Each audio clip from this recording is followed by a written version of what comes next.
Hey, tonight we step into the twilight of ancient Egypt, where the sun sinks slowly over the Nile's shimmering stretch and shadows grow long over endless sands. You stand at the edge of a civilization that whispers secrets older than time itself. A world where death isn't just an end but a beginning, a puzzle wrapped in golden linen and carved stone. The air feels thick with reverence and mystery, as if the very land holds its breath, caught between life and the eternal beyond.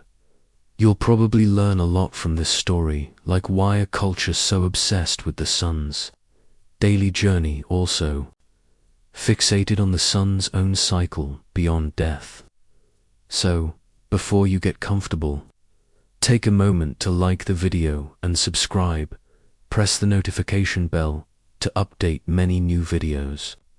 Oh, and don't forget to drop your location and local time in the comments.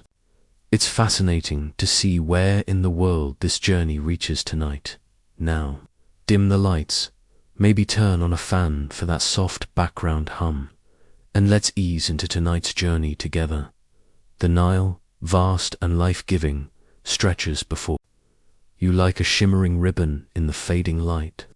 You feel the gentle pulse of a world deeply entwined with the rhythms of nature floods, harvests, and, inevitably, the silent tide of death. In ancient Egypt, death was never a mere endpoint. Instead, it was the doorway to a long-awaited eternal life, a second chance beneath a starry sky. You trudge along the dusty riverbank, your sandals stirring up tiny clouds of ochre dust. The scent of papyrus mingles with faint incense smoke, hinting at distant temples where priests chant invocations to gods you've only just begun to understand. The horizon glows faintly with the golden hues of setting sun, and you catch a glimpse of a falcon soaring high, a sacred symbol of Horus, the sky god, who watches over the living and the dead. Historians still argue whether the Egyptians' fixation on death arose from fear or hope. Was it dread of oblivion that drove elaborate funerary rites, or a profound belief in an afterlife so vivid and promising that it shaped every facet of their daily lives? Probably both.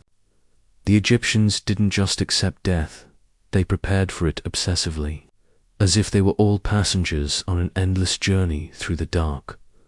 You find yourself thinking about the importance of the sun, too. Each day it rises in the east and vanishes into the west, only to be reborn at dawn.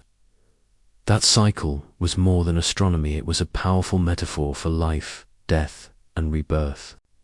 The sun god Ra's nightly voyage through the underworld mirrored human souls' perilous passage toward eternal life. To the Egyptians, death was a grand adventure, full of trials and promise, not something to fear but to master. Along the riverbank, children laugh, playing beneath the gaze of elders who tell stories of Osiris, the god of the afterlife, whose own death and resurrection became the blueprint for human destiny. The land pulses with reverence for this god who promises that even in death, there is hope of resurrection and reunion with loved ones. The ancient Egyptians' obsession with death also meant they mastered a unique kind of science, the art of preserving the body. This wasn't just superstition, it was a practical, painstaking craft, a blend of chemistry, anatomy, and ritual. They believed the body must survive intact for the soul to recognize and return to it. So they embalmed their dead, wrapping them in layers of linen, often after removing organs and desiccating the flesh with natron, a kind of natural salt. This obsession shaped the very landscape. Pyramids, tombs, and temples all rose as eternal monuments to human souls' potential immortality.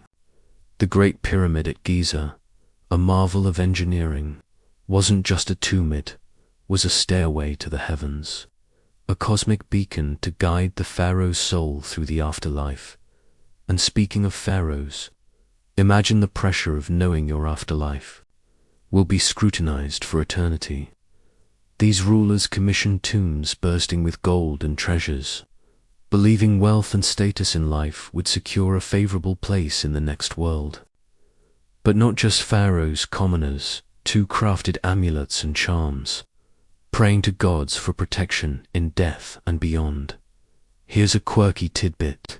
Some historians suggest Egyptians believed crocodile dung was a protective barrier, even used as an early sunscreen. Yes, the Nile's most fearsome resident had a role in both life and death. Nature was woven tightly into their beliefs, each creature carrying sacred symbolism. As night deepens, the stars appear, scattered like grains of sand. The sky becomes a vast canvas of myths and gods, guiding the dead on their journey. You feel the cool night air settle around you, a reminder that death is as natural as the passing of day into night. So, you're standing on the threshold of a civilization that embraced death, not with despair, but with determination and awe. Their rituals, stories, and beliefs show a people who dreamed of eternal life so vividly that their legacy still echoes across millennia. And now, with the stars overhead and the river's gentle murmur in your ears, the story truly begins. You follow the Nile deeper into the night, where colossal statues loom and temple walls glow faintly under torchlight. Here, the gods are not just stories, they're powerful, present, and oddly relatable. Osiris, the lord of the afterlife, stands out among them. Cloaked in green, symbolizing rebirth, his skin like fertile Nile mud. You can almost feel his calm authority, a god who once lived, died, and triumphed over death itself. Imagine a celestial drama unfolding over eons. Osiris, king and judge of the dead, murdered by his jealous brother, Set, only to be resurrected by his devoted wife, Isis. This myth wasn't just entertainment. It shaped the entire Egyptian worldview. Death was defeat, yes, but not final. Resurrection was possible, even expected, if you followed the divine rules. The gods' personalities were anything but dull. Set, the trickster and chaos god, embodied destruction but also change, forcing Egyptians to accept death's unpredictable nature. Anubis, the jackal-headed guardian, watched over mummification rituals, guiding souls safely to judgment. You might chuckle to know that some of these gods had distinctly quirky roles like Thoth, the ibis-headed god of writing, who kept meticulous records of your deeds for the afterlife audit. Talk about divine bureaucracy. Historians still argue whether the Egyptian pantheon was primarily a religious invention or a reflection of social and political realities.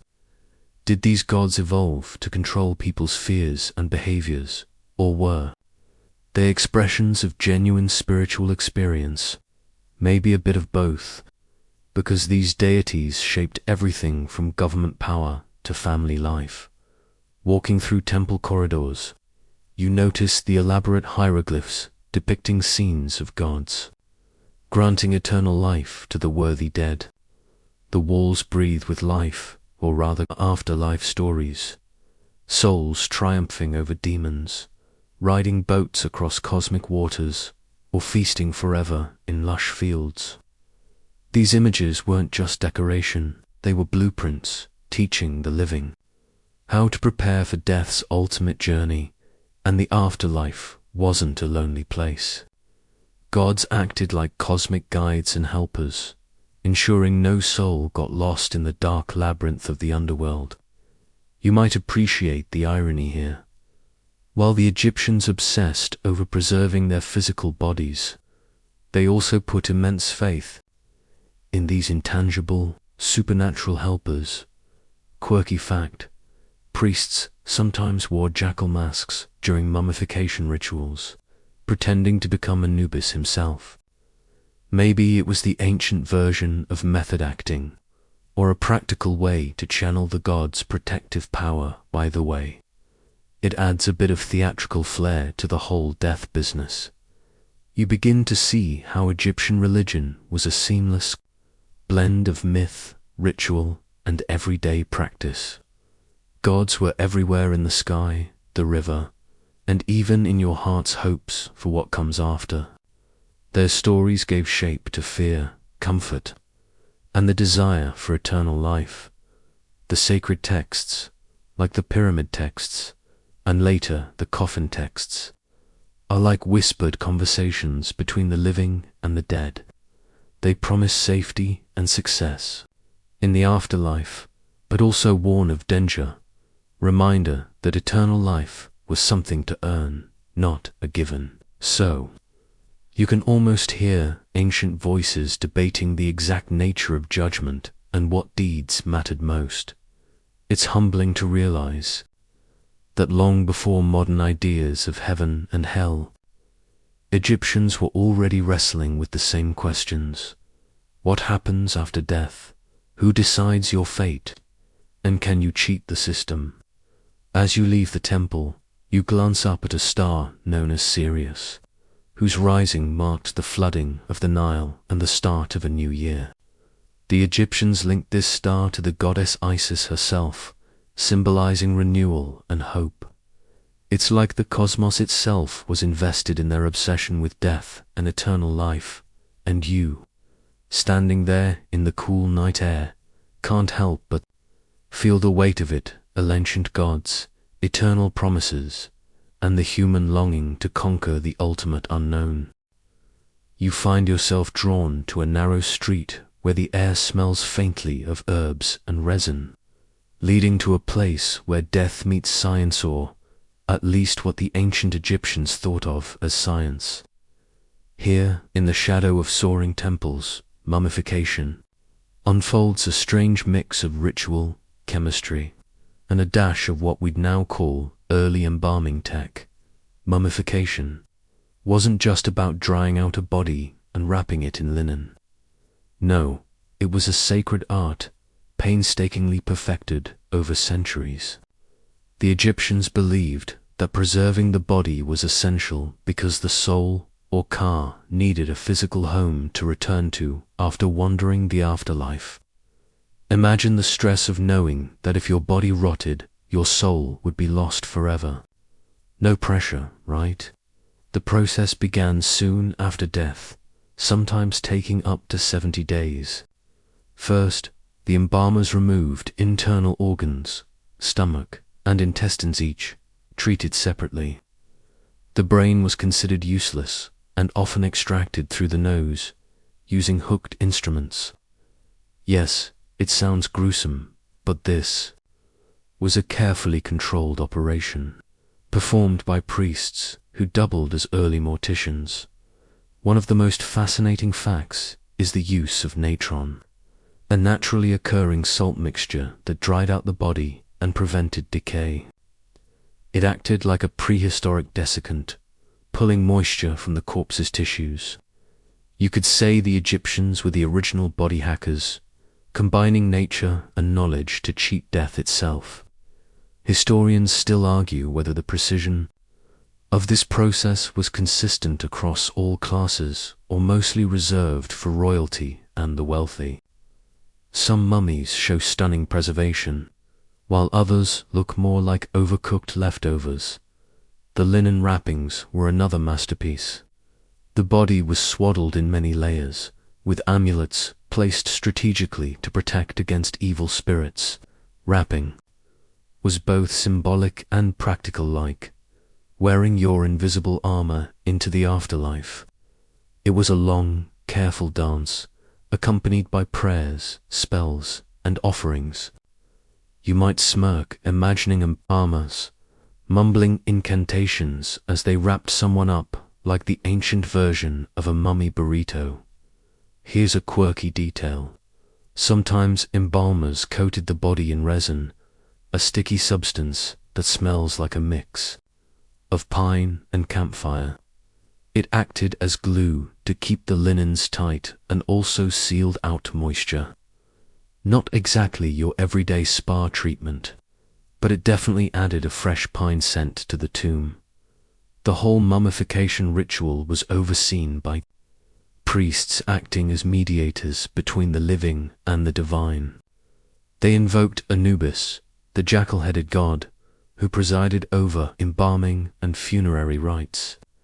This gave the process an almost theatrical gravity. Embalmers weren't just workers.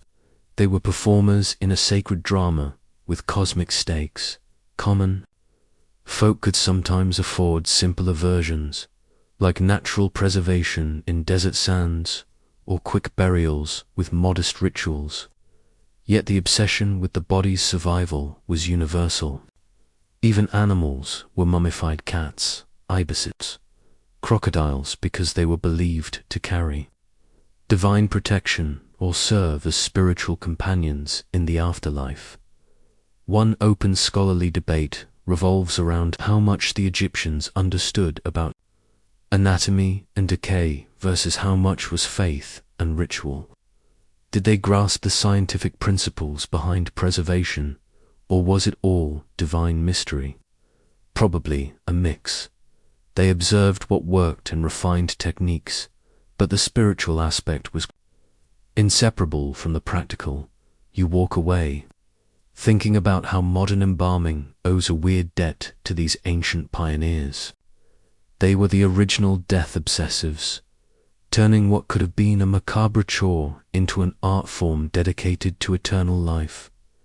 And somewhere, in a tomb sealed tight and dark, a mummy waits wrapped in linens, smelling faintly of resin and ancient herbs, ready to begin the long journey beyond. You step beyond the temple's shadows into the blazing, sunlit desert, where the land itself seems to have been carved for eternity. The pyramids loom ahead like monumental stairways to the heavens, their sharp angles slicing the sky with majestic precision. These aren't mere tombs. They are bold statements, crafted to proclaim power and secure immortality. Walking among these colossal structures, you feel a strange mix of awe and unease. The Great Pyramid of Giza, built for Pharaoh Khufu, remains one of the greatest architectural feats of all time, built with millions of limestone blocks, each weighing tons. Imagine the labor thousands of workers hauling stones, aligning walls, with celestial precision, all to create a perfect eternal resting place. Historians still argue whether slaves or skilled laborers built the pyramids. The truth likely lies somewhere in between, with dedicated workers driven by duty and belief. The pyramids are more than stone. They are tombs packed with treasures and symbols meant to protect and equip the dead for the afterlife. Inside, you'd find painted walls depicting the deceased's journey through the underworld, magical spells, and statues of gods ready to assist. The famous Valley of the King's Tombs, though less grand externally, rival the pyramids in elaborate decoration and treasure, revealing how evolving funerary practices moved from giant monuments to secretive underground chambers. Among the treasures, you notice strange items: jewelry, furniture, food, even board games, all placed to accompany the dead. This shows that ancient Egyptians believed the afterlife was a continuation of earthly pleasures. Only better: no taxes, no traffic, and infinite feasts. It's a concept both comforting and slightly indulgent. You might chuckle at the thought that these elaborate burials sparked more than a few tomb robberies over the centuries, which became legendary in their own right. Curses, secret traps, and elaborate sealing methods were designed to protect these eternal homes. Though with mixed success. One quirky detail: some tombs included small, wooden, shabti figures, kind of like ancient Egyptian robot servantsmen, to magically do the deceased's work in the afterlife. Imagine having an eternal minion to handle chores for you. The idea seems to predate modern convenience by thousands of years. Walking inside a pyramid chamber, you feel the cool, stale air and the tight silence that's lasted millennia. Every carving and painting is a story, a prayer, and a promise. The architecture itself was meant to align with stars and the sun, reinforcing the connection between earthly death and cosmic rebirth. You realize how these monuments symbolize the Egyptians' defiance of mortality. The pyramids are both tomb and temple, body and soul, bridging the gap between the fleeting human life and the eternal cosmos. They broadcast a powerful message. Death is not the end, but a gateway to immortality, achievable through careful preparation and divine favor. Yet, beneath the grandeur, there's a humbling truth. These tombs remind you that humans, no matter how mighty, all face the same fate. The pharaohs built their eternal houses not to escape death, but to master it. You glance back at the sun, now dipping low, its light casting long shadows over the desert. The land seems to hold its secrets tightly, but the stones speak louder than words, echoing an obsession with death and eternal life that shaped a civilization and continues to fascinate us to this day. You find yourself in a dimly lit chamber, walls lined with ancient papyrus scrolls that whisper secrets in their curled edges. This is the realm of the Book of the Dead, a magical guidebook, a cosmic GPS, if you will, meant to steer souls through the perilous afterlife. Imagine a handbook filled with spells, charms, and instructions designed to protect you from all manner of nasty spirits, traps, and divine judges. The book wasn't just one single volume. It was a collection of texts personalized for the deceased, often customized with spells believed to help in different stages of the afterlife journey.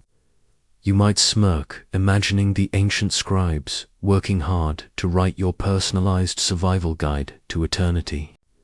It's like ancient tech support, only with hieroglyphs and magic instead of chatbots and fax. Mainstream history tells us the Book of the Dead evolved from earlier funerary texts like the pyramid texts and coffin texts. It became popular during the New Kingdom around 1550 to 1070 BCE, reflecting the democratization of afterlife hopes beyond just royalty. Common folks could now aspire to eternal life, provided they had the right spells. One of the quirkiest spells you'd find in the book promises to turn you into a heron, a majestic bird, so you could fly freely over the underworld. Talk about taking freedom of movement seriously. And if you're wondering whether these spells were thought to be literal or symbolic, historians still argue whether Egyptians saw these transformations as actual physical changes or spiritual metaphors. The book guided souls through the daunting underworld, which was no stroll in the park. You had to face demons, cross dangerous rivers, and pass tests designed to weed out the unworthy. The ultimate trial was the weighing of the heart ceremony, where the god Anubis would weigh your heart against the feather of Mat, goddess of truth and justice. If your heart was lighter or equal in weight to the feather, congratulations, you earned a place in the happy fields of the afterlife. If not, well, let's just say your soul risked being devoured by Amit, a terrifying creature, part lion, hippopotamus, and crocodile, triple threat if there ever was one. The stakes were high, and you'd want the right spells handy. The spells also included protective incantations against hostile spirits and curses designed to confuse or trap malevolent beings. Some spells were so detailed that they described exactly how to recite words or perform gestures to activate their power.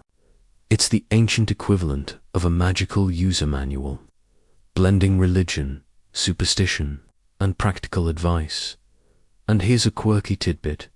Some versions of the book included spells to help you sneak past your own enemies or trick gods if you weren't exactly the most virtuous soul.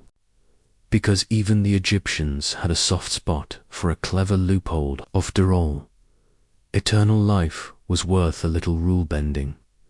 This personalized magic wasn't just about survival. It was about hope and agency.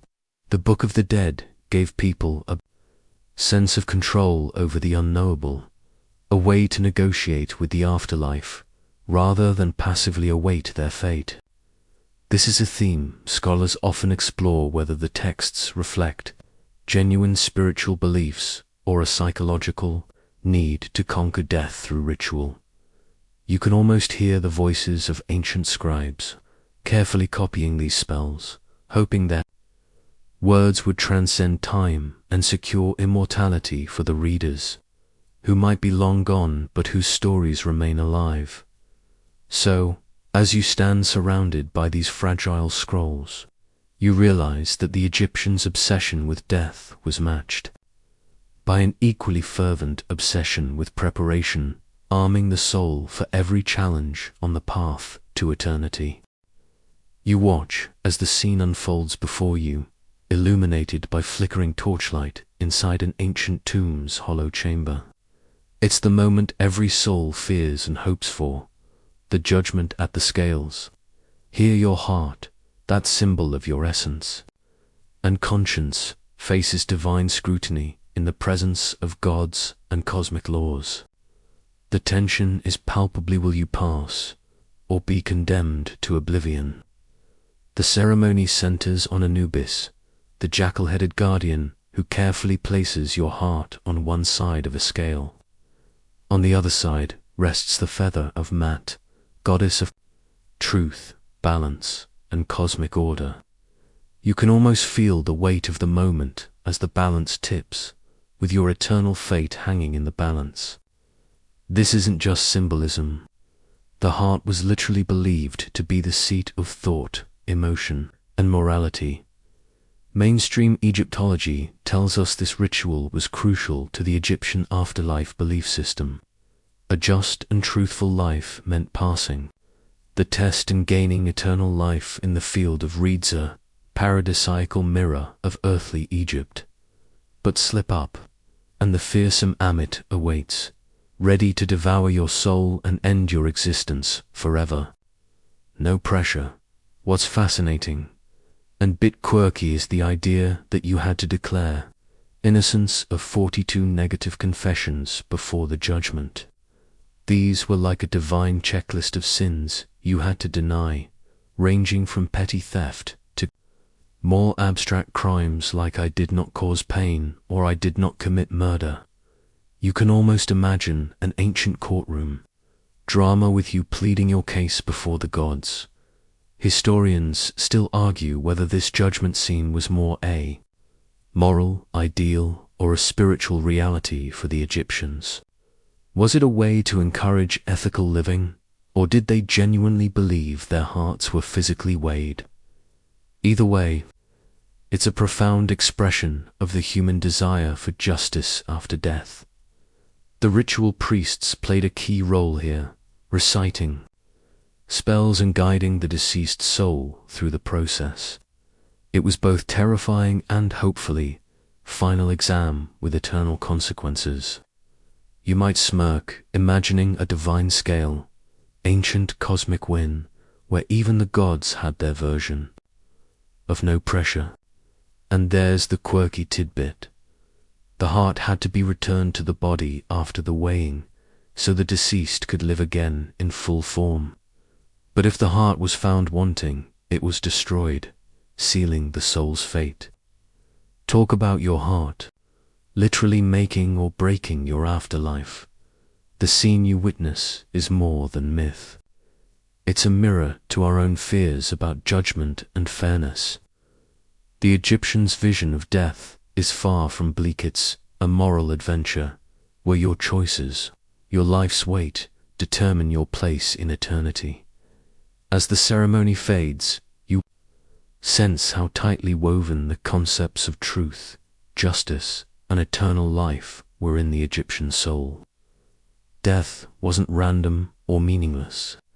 It was a reckoning, a chance to prove oneself worthy of an endless, joyful existence. And now, with the scales balanced and the judgment passed on, not you step onward into the vast, mysterious landscape of ancient Egypt's eternal hopes. You emerge from the solemn chambers of judgment into the warm glow of dawn breaking over the endless desert horizon. Here, death is not the end, but a radiant new beginning, a gateway shimmering with the promise of transformation and renewal. The ancient Egyptians didn't simply view death as a curtain closing on life. They celebrated it as a doorway to eternal existence. You can almost feel the paradox humming in the air. Death as an ending and a beginning, a time to shed your mortal coil and emerge reborn into the afterlife. The god Osiris personifies this cycle, reigning as the resurrected king who promises victory over decay. His story was a cosmic blueprint. Death was defeat for a moment, but resurrection was the ultimate triumph. The Egyptians believed the afterlife was a lush, vibrant realm known as the Field of Reeds, a mirror image of their earthly paradise, but free of toil, disease, and hardship. Imagine a place where you could walk beside the Nile forever, harvest crops without the sun's harsh glare, and feast endlessly with family and friends. Death wasn't the final destination. It was the entrance to a new chapter of eternal life. Interestingly, some tomb inscriptions describe death almost like falling asleep only to awaken in a better world. This comforting metaphor might be why Egyptians approached death not with dread but with hopeful anticipation. The rituals, prayers, and preparations they performed were designed to ease this transition, to make sure the soul's journey was as smooth as possible. You might grin at a quirky fact here. Egyptians believed the soul traveled in a solar boat, with the sun god Ra through the underworld each night, battling monsters and chaos before emerging at dawn. This myth turned the cosmic cycle into a nightly adventure full of danger and victory, much like a divine video game, except with higher stakes. Historians still argue how literal these beliefs were. Did Egyptians truly expect physical resurrection? Or were these stories symbolic hopes for spiritual survival? Regardless, their detailed funerary practices suggest they took the idea seriously enough to invest enormous resources and care into death preparation. Even in death, life's pleasures persisted. Tomb paintings often show scenes of feasting, music, dancing, and hunting activities meant to be enjoyed forever. It's as if the Egyptians imagined an eternal party, where death only removed the limits of time and suffering. Death was a journey that demanded mastery, mastering rituals, mastering moral conduct, and mastering the gods' challenges. It's a far cry from modern attitudes that often treat death as something to avoid thinking about. For ancient Egyptians, death was a destination full of hope, mystery, and possibility. So, as you watch the desert sun rise, casting light on stone and sand, you understand this. The obsession with eternal life wasn't just about avoiding death, but about embracing transformation, about seeing death as the beginning of a magnificent, infinite journey. And in that glow, you feel a quiet invitation to consider your own view of endings and beginnings. You tread carefully through the grand halls of a royal tomb, where the air feels thick with centuries of power and secrets. The pharaoh's presence is everywhere, etched into walls, carved into statues, and sealed within the very stones of these ancient chambers. To ancient Egyptians, the pharaoh wasn't just a ruler. He was a living god, a divine bridge between earth and the eternal. You imagine the immense pressure on these kings, tasked not only with governing a kingdom, but also with securing their own immortality. Pharaohs believed their souls must endure forever, reigning in the afterlife, just as they had in life. Their tombs became palaces for eternity, filled with treasures and sacred objects designed to maintain their power beyond death. The rituals surrounding the pharaoh's death were elaborate and precise, a blend of politics, religion, and spectacle. The funerary procession alone was a grand affair, priests chanting, mourners weeping, and a parade of rich goods carried alongside. This wasn't just about honoring the dead, but ensuring the pharaoh's journey was smooth and successful. Interestingly, pharaohs sometimes commissioned false doors within their tombs, carved stone portals meant to allow their spirits to come and go freely. It's like a cosmic VIP entrance, letting the king mingle with the living and gods alike. You might chuckle at the idea of an ancient version of a revolving door between worlds. Historians still argue whether all pharaohs genuinely believed in their divine afterlife, or if the elaborate tombs were also political tools to assert power and intimidate rivals. After all, eternal rule benefits earthly authority too. Some pharaohs, like Tutankhamun, have become legendary because of the wealth and mystery packed into their tombs. His famous golden mask, with its serene face and gleaming gold, is a symbol of the royal quest for eternal life. It's haunting to think that beneath that dazzling mask lies a boy who died young, his afterlife hopes carefully preserved in shimmering splendor. But pharaohs were not alone in this obsession. Nobles and high officials often mimicked royal burial practices, commissioning elaborate tombs and funerary goods. This shows that eternal life wasn't just a royal privilege, but an aspiration woven into the fabric of Egyptian society. You also notice how the pharaoh's legacy was tied closely to the gods, especially Horus and Osiris. Upon death, the pharaoh was believed to become one with Osiris, gaining immortality while alive. He was the earthly embodiment of Horus. This dual identity reinforced the sacredness of kingship and its eternal reach. And here's a quirky tidbit. Some pharaohs' tombs included magical texts specifically to help them transform into falcons after death, soaring through the sky as Horus himself. Talk about spreading your wings literally, walking through these tombs. You sense the intense desire to control death, to shape a destiny beyond mortality. For the pharaoh's death wasn't surrender, it was a carefully choreographed passage into a new kind of rule, eternal and unchallenged. So, as you leave the tomb and step back into the blazing sun, you carry with you the image of a king who will never truly die, his legacy carved in stone and spirit alike, ruling forever.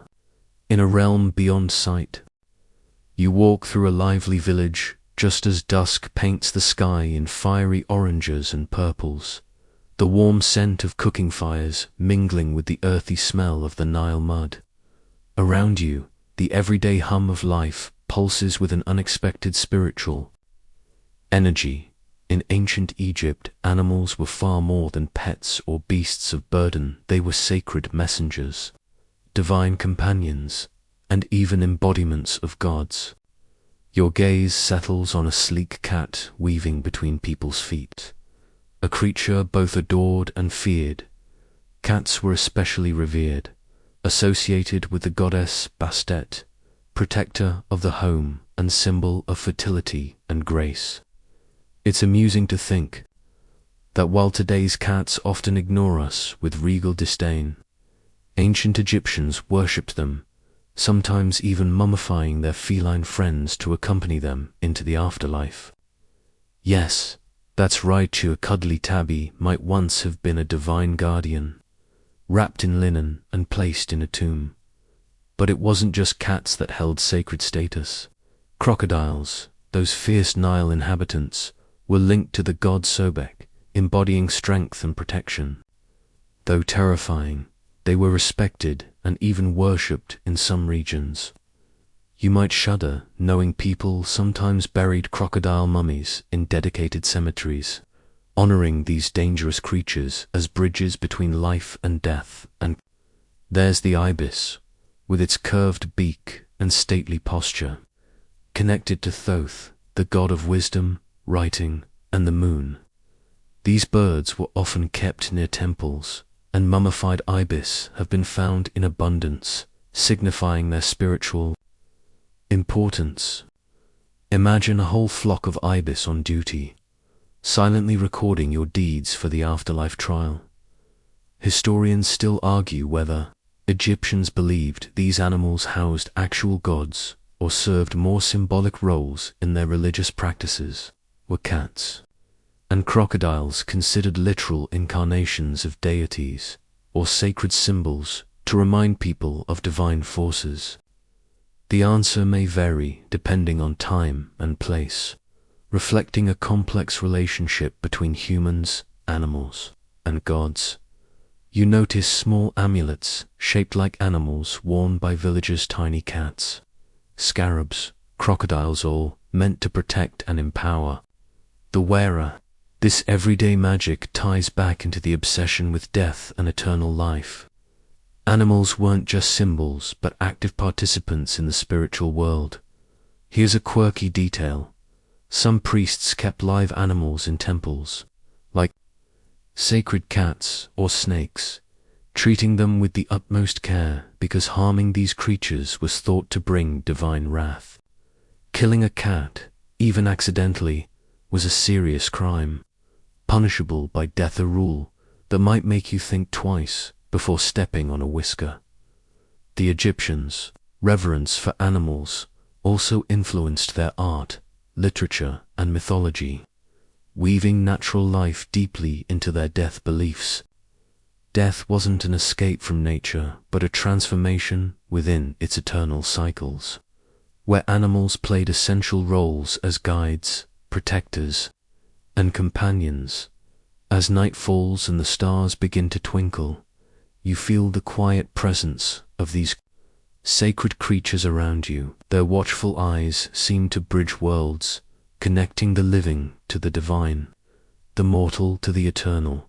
In this land obsessed with death and eternal life, animals are not just part of the story, they are vital characters, helping souls navigate the mysteries beyond.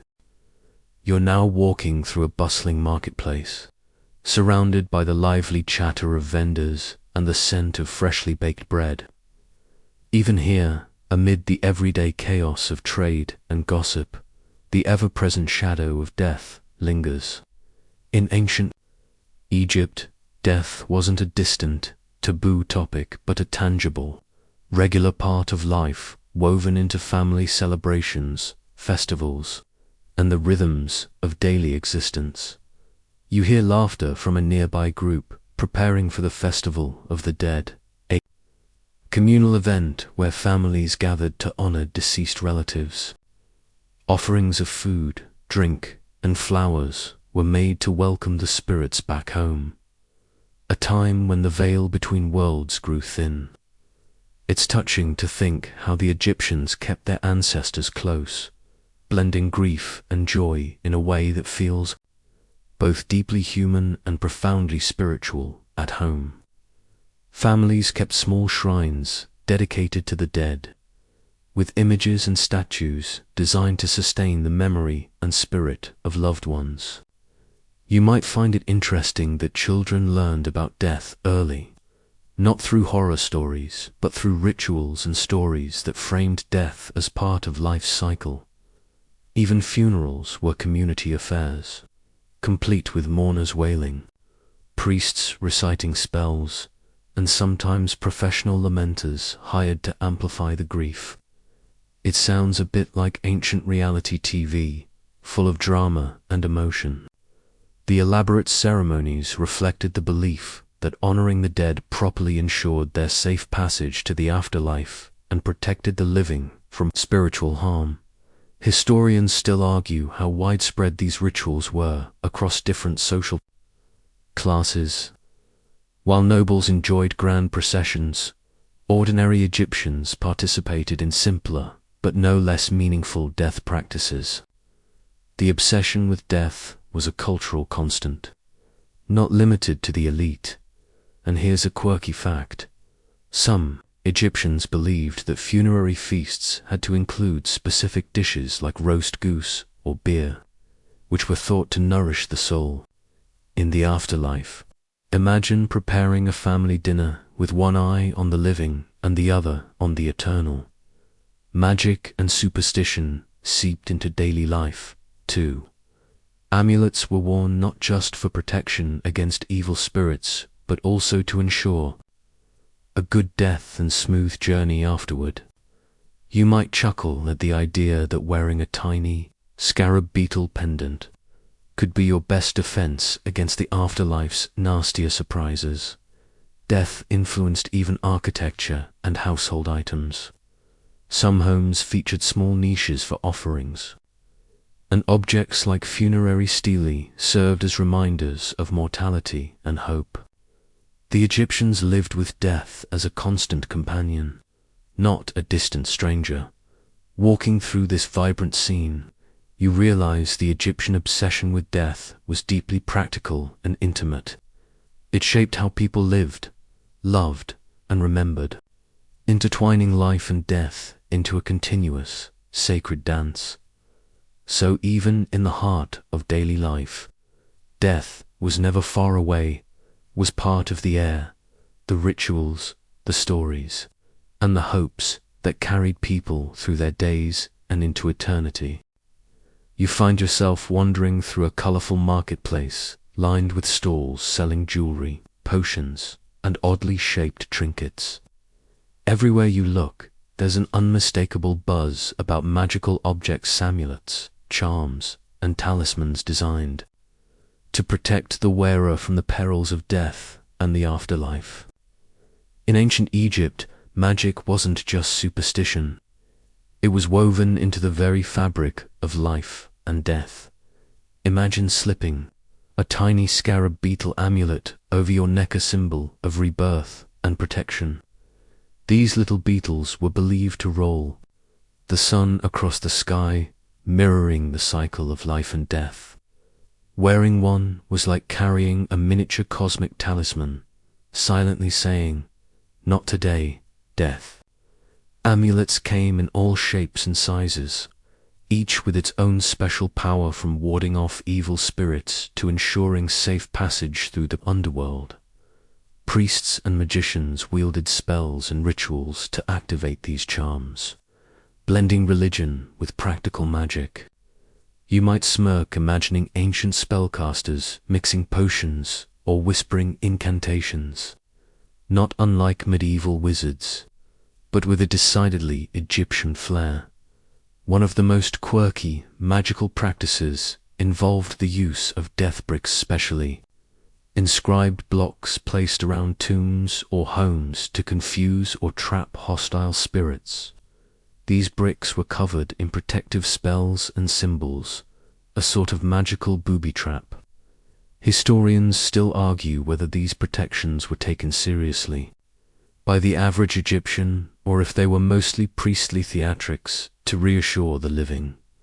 Magic was a daily companion, not a last resort. People believed that evil spirits, curses, and decay lurked everywhere, so protection was a constant concern. You'd find families placing amulets in the wrappings of the deceased or wearing them during their own lives, hoping to keep death's darker aspects at bay. And here's a fun detail. Some amulets were shaped like baboons, associated with Thoth, and were believed to bring wisdom and guide the soul in the afterlife. Others depicted the Eye of Horus, a powerful symbol of protection and healing, kind of like an ancient superhero logo. magical texts, sometimes inscribed on papyrus or on the walls of tombs, contained spells to bind or banish evil forces. These spells might sound strange or theatrical today, but for the Egyptians, they were a practical defense in a world where the spiritual and physical blended seamlessly.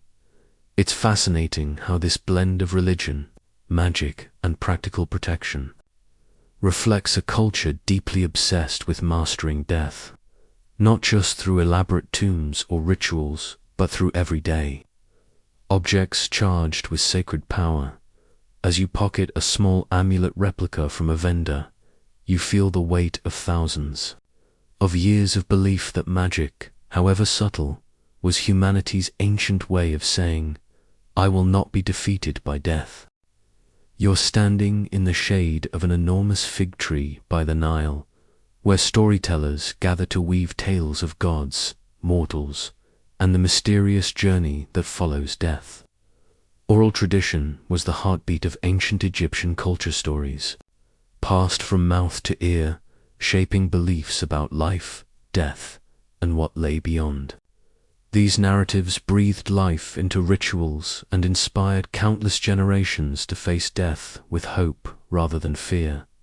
One of the most gripping stories you hear is that of the Duat, the Egyptian underworld, the shadowy realm filled with strange creatures, magical gates, and countless challenges. The Duat was no underworld of gloom, but a dynamic place where souls fought battles, solved puzzles, and navigated rivers. It's like an epic adventure game, but the stakes were your eternal soul.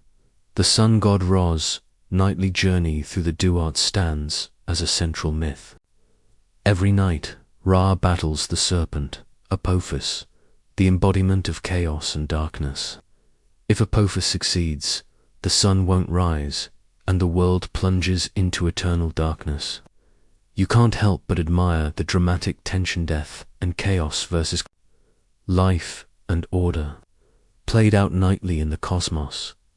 Historians still argue whether the Duat was understood as a physical place, a spiritual state, or a metaphor for the soul's transformation. Some scholars suggest it represented the human mind's darkest and most mysterious aspects, while others see it as a literal landscape beyond death. Interestingly, these stories served not only to entertain, but also to teach. They instructed the living on the proper way to live and die, emphasizing truth, justice, and preparation. The journey through the Duat required knowledge, courage, and divine favor. Much like a challenging rite of passage, you chuckle at a quirky detail. The Duat was said to have doors guarded by fierce creatures who required secret passwords or magical spells to pass. Imagine needing the right words just to get through a cosmic bouncer at the gate of eternity. The power of these stories wasn't limited to grand temples or royal courts. They permeated everyday life, told around hearths, depicted in art, and recited during funerals. Storytelling became a tool for coping with death and making sense of the unknown. You feel a deep connection to this ancient practice. Stories are timeless vessels, carrying human hopes, fears, and dreams across ages. The Egyptians' obsession with death and eternal life wasn't just about rituals or objects, it was about narrative, about making sense of mortality through shared myth. So, as you sit with these storytellers, under the fig tree's shelter, you realize that death was never a silent mystery for the Egyptians. It was a story to be told, remembered, and embraced, a story that continues to captivate us even now. You stroll through a bustling temple complex, where priests in linen robes chant ancient hymns, and the scent of incense curls through the air like a comforting blanket. Here, religion and politics are inseparable, and the obsession with death and eternal life is deeply entwined with the power structures of ancient Egypt. Pharaohs were seen as divine intermediaries, their rule legitimized by their connection to the gods, especially Osiris and Horus. The state's authority was sustained by funerary practices that reinforced the idea of eternal kingship. Elaborate mortuary temples and tombs were not just about honoring the dead, they were political statements designed to ensure the pharaoh's continued influence. Even in death, you can almost hear the political whispers behind the grandeur. Securing eternal life wasn't just a spiritual goal, but a means to maintain order and control over the living. A powerful ruler who could transcend death symbolized the unbreakable chain of authority, guaranteeing stability in a world often threatened by chaos. Here's a mainstream fact. The pharaoh's burial goods and rituals were funded by state resources, involving entire communities of artisans, laborers, and priests. This monumental effort showcased the state's power and reinforced the social hierarchy. But it wasn't only about kings. The priesthood played a vital role in maintaining religious knowledge and funeral rites, acting as gatekeepers to the secrets of the afterlife. Their influence extended beyond temples, permeating society through education, magic, and administration. One quirky tidbit: some priests were known to hold enormous wealth due to their control over mortuary temples and sacred lands. This sometimes led to conflicts with the pharaohs themselves. An ancient power struggle played out in shadowy corridors and sacred chambers. Historians still debate to what extent religion was used as a political tool versus genuine spiritual belief. Did priests and rulers manipulate death beliefs for power, or was their faith sincere and deeply felt? Most likely, it was a complex mix of both.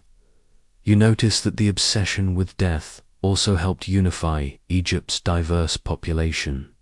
Funerary rituals and beliefs created a shared cultural identity, binding people together in a common quest for eternal life. As you observe the rituals unfolding, a chant, a procession, a solemn offering, you sense how death, politics, and religion were inseparable threads in Egypt's tapestry. The quest for eternal life was not just a personal hope, but a foundation of civilization itself.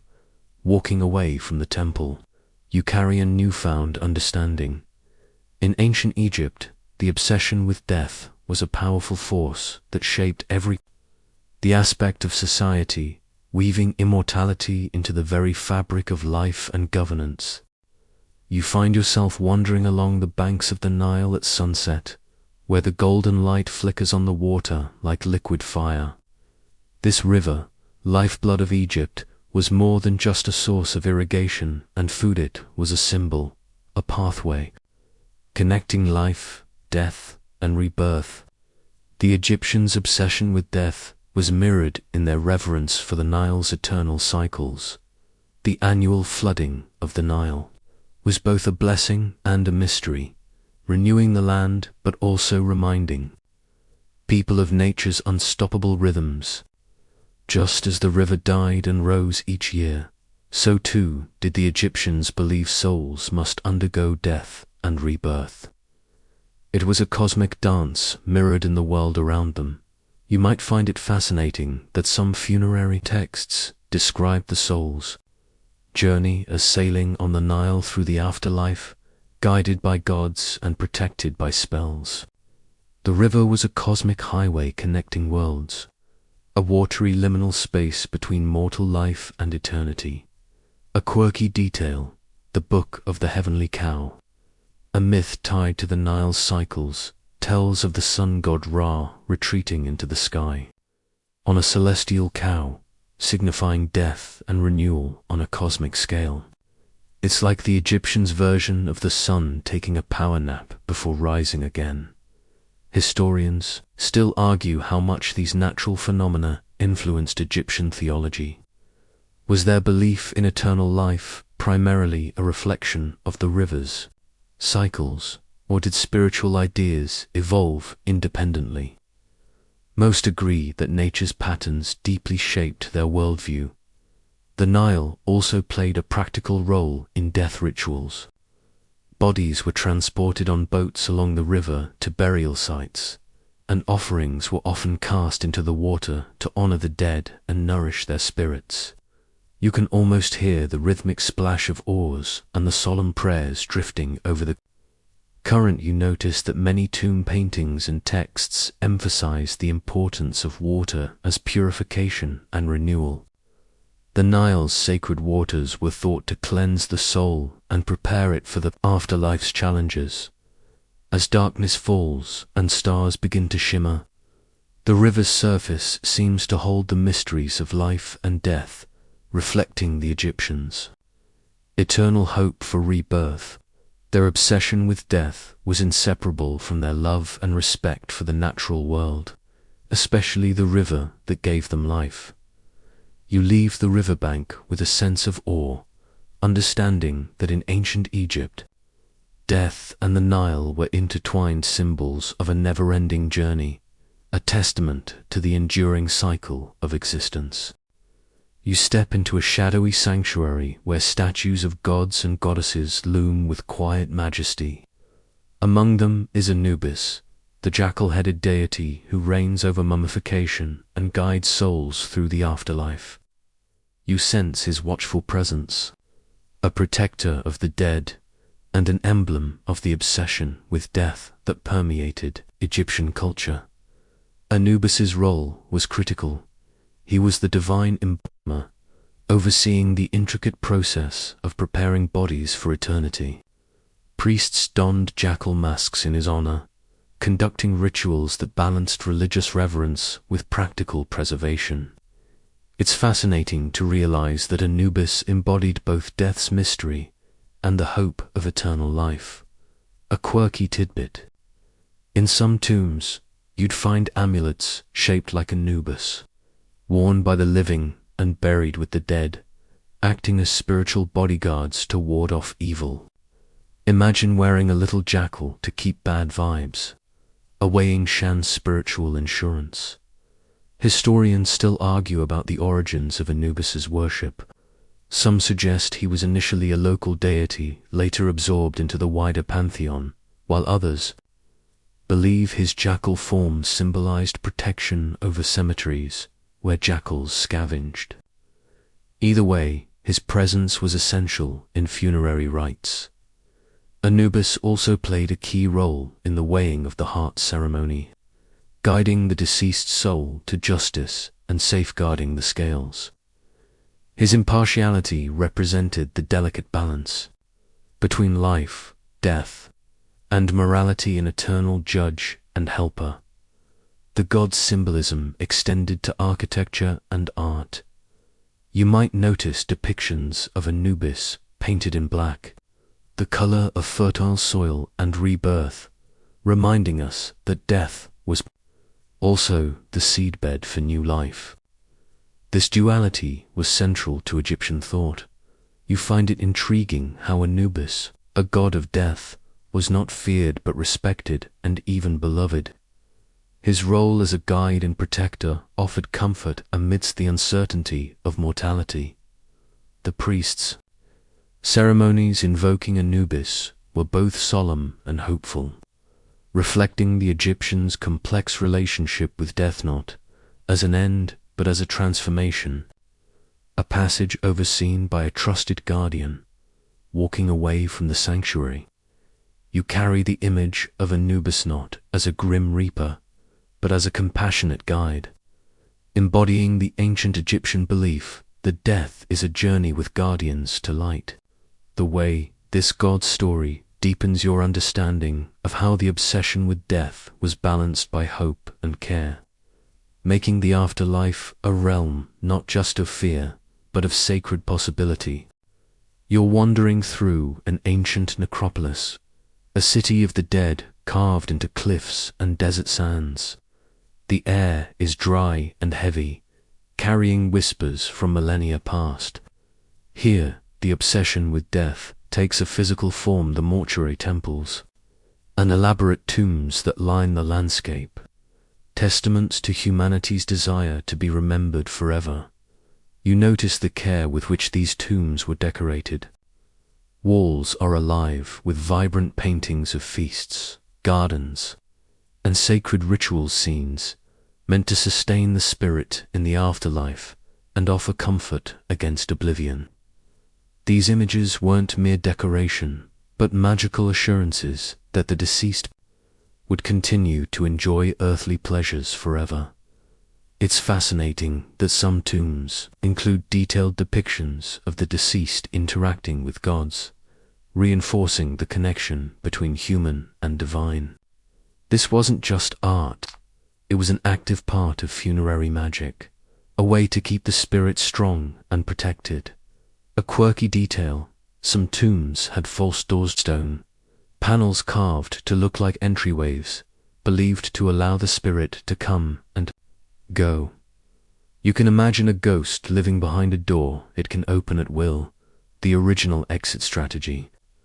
Historians still debate the level of literacy among the general population and how widely the funerary texts were understood. Were these tomb writings exclusive to the elite, or did they trickle down to common folk? The evidence points to a complex society where knowledge was both specialized and shared. The mortuary temples served as centers for ongoing rituals, where priests would perform daily offerings to sustain the deceased's vital life force. This practice reflects the Egyptians' deep belief in ongoing care beyond death, a spiritual maintenance plan. You might chuckle at the fact that some tombs were filled with oddly specific items: toys for children, hunting equipment, even cosmetic kits. These items reveal a very human side. Death didn't erase personality or desires, but preserved them. Walking among the silent tombs, you feel the weight of time and the desperate hope for permanence. The Egyptians' obsession with death was a quest for eternal presence, a way to defy the erasing power of time. As the sun dips low, casting long shadows, you realize that these monuments are more than stone. They are stories etched into eternities of life, death, and the yearning for forever. You find yourself standing before a colossal statue, weathered by the sun but still radiating the power of eternity. It's a sphinx, that enigmatic guardian with the body of a lion and the head of a human, staring out across the desert like a sentinel of time. The sphinx embodies the Egyptians' obsession with death and eternal life, standing as a symbol of protection and mystery, built to guard sacred places. The sphinx was believed to ward off evil and keep the souls of the dead safe on their journey. Its leonine strength, combined with human wisdom, reflects the Egyptians' desire to balance power and intellect, two qualities needed to face death's challenges. You might be surprised to learn that the Great Sphinx of Giza is one of the oldest and largest statues in the world, carved from a single limestone ridge. Despite its grandeur, many questions remain unanswered. Who exactly was it meant to represent? Some scholars suggest Pharaoh Khafre, but others propose older or symbolic origins. Historians still argue about its purpose and meaning. Here's a quirky tidbit: the Sphinx's missing nose has inspired countless legends. Some say it was shot off by Napoleon's soldiers. Others suggest weathering or deliberate vandalism. Whatever the cause, its expression remains inscrutable, inviting endless speculation. The Sphinx was more than a guardian. It was a riddle in stone, a silent question posed across centuries about life, death, and what lies beyond.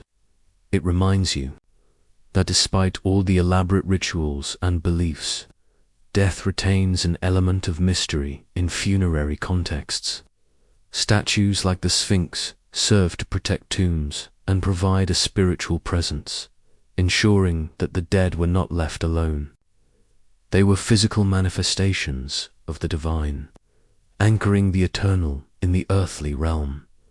You can imagine ancient priests performing rituals before the Sphinx, invoking its power and asking for safe passage through the underworld. These ceremonies connected the physical and spiritual worlds in a seamless dance. As you gaze upon this giant sentinel, you feel a sense of awe mixed with humility. The Sphinx stands as a timeless reminder that the Egyptians' obsession with death was inseparable from their quest for meaning, protection, and the hope of eternal life. And so, you leave the desert sands behind, carrying with you the silent gaze of the Sphinx, an eternal watcher guarding the threshold between life and death. You find yourself in a cool, shadowed chamber deep within a tomb, surrounded by hieroglyphs painted in brilliant colors that have defied millennia. These inscriptions are more than art. They are the Egyptians' secret code for eternal life, a magical script designed to transform death into a new beginning. The art of writing was sacred, a divine tool that gave power over death itself. Imagine the painstaking work of scribes, who carefully carved and painted these symbols, each one imbued with spiritual potency. The Egyptians believed that writing a person's name on a tomb wall was a way to ensure their memory and their soul would live forever. Erase the name, and the soul risked vanishing. It's as if words themselves were keys unlocking the door to immortality. This belief underscores the obsession with legacy. The more elaborate the inscriptions, the stronger the hope that the deceased's identity would transcend time. Pharaohs, nobles, and even commoners invested in this symbolic immortality, commissioning texts ranging from the Book of the Dead to personal prayers. You might find it quirky that some inscriptions included spells to literally call the deceased spirit back from the dead. It's like ancient voicemail, summoning the soul to appear whenever family members needed. Historians still debate how much ordinary Egyptians could read these texts. Was literacy widespread, or did these writings function primarily as magical symbols understood only by priests? Either way, their presence was vital in funerary rites. The art itself was highly stylized, combining realism with symbolic elements. Gods are depicted with distinctive animal heads, while humans appear in profile, creating a visual language that communicated complex religious ideas. The colors weren't just decorative, but carried meaning. Green for rebirth, black for fertility and death, gold for the divine. This artistic language was a bridge between worlds, capturing the Egyptians' deepest hopes and fears about mortality. Through writing and imagery, they constructed a narrative where death was not an end but a transition, a passage illuminated by sacred words. You feel the reverence in the chamber, the silent power of those painted signs echoing through time. The Egyptians' obsession with death found its voice in these hieroglyphs, a language that spoke directly to the soul's quest for eternal life. So, as you step away from the painted walls, you carry with you a profound sense of how words and images became immortality's guardians in the ancient world. You find yourself amidst the dusty shelves of an ancient Egyptian library, though not filled with scrolls or books as you know them, but fragile sheets of papyrus inscribed with spells, hymns, and funerary texts. These documents are vital keys in the Egyptians' obsession with death and eternal life, guiding the soul through the perilous afterlife and offering protection against unseen dangers. The most famous of these is the Book of the Dead, a collection of spells and instructions meant to help the deceased navigate the Duat, the underworld. Imagine it as an ancient GPS, but instead of traffic updates, It warns of monstrous beasts, magical traps, and the all-important judgment before the gods. The texts provided everything the soul needed, from secret names of gods to passwords for mystical gates. A mainstream fact, the Book of the Dead, was not a single book but a customizable collection of spells tailored for the deceased. Wealthier Egyptians commissioned elaborate versions, while common folk had simpler scrolls, or even just a few key spells. This shows how the desire for eternal life permeated all levels of society. A quirky tidbit is that some spells included bizarre instructions, like telling the soul how to transform into a falcon, a lotus flower, or even a crocodile, depending on what would best protect it. The variety of magical transformations reads like an ancient superhero's handbook. Historians still debate the origins of these texts and how literally they were taken. Were they practical guides for the afterlife, or symbolic metaphors for spiritual rebirth? The truth might be a mix, reflecting a culture where magic, religion, and daily life were inseparable. Interestingly, these texts were often buried with the deceased, placed in tombs or wrapped within mummy bandages to activate their power. You can imagine a priest performing a ritual, whispering spells to awaken the magic and ensure the soul's safety. The Egyptians' fixation on death was inseparable from their mastery of writing and magic. Through these papyri, they attempted to control death's chaos, transforming fear into hope and uncertainty into certainty. As you leaf through these ancient pages, you realize that their obsession was not just about escaping death, but about understanding it, mastering it, and ultimately transcending it. In this dusty library of eternity, you glimpse the heart of an ancient culture's spiritual quest, one that still fascinates and inspires us today. You walk slowly through the twilight of an ancient Egyptian cemetery, where towering obelisks cast long shadows over weathered tombstones. The air is thick with silence, broken only by the occasional rustle of the desert wind carrying secrets of a civilization obsessed with death and eternal life. This final chapter brings you face to face with the ultimate truth that bound all Egyptians together. Death was both an end and a sacred new beginning. Every aspect of Egyptian culture, from monumental pyramids to intimate household rituals, a testament to this obsession. Their belief in eternal life shaped daily habits, art, religion, and governance, creating a society where death was not feared but embraced as a necessary transformation. You feel the weight of countless souls who prepared meticulously to cross the threshold, each with hopes of a future beyond mortal limitations. You recall the intricate process of mummification, the elaborate funerary spells, and the vibrant myth that painted death as a cosmic journey filled with trials and triumphs. It's astonishing how the Egyptians wove practical knowledge, magic, and profound faith into a seamless tapestry that bridged the worlds of the living and the dead. A quirky final thought: the obsession with death even extended to pets, whose mummified remains were found alongside their owners' companions on the journey to eternity. Imagine a cat or dog as your eternal travel buddy, forever guarding your spirit. Historians still argue whether the afterlife was viewed as a physical paradise or a spiritual state of being. But what remains clear is the unwavering hope that death was a passage to something better, something eternal. As night deepens and stars begin to glitter like jewels in the desert sky, you feel a soothing calm settle over you.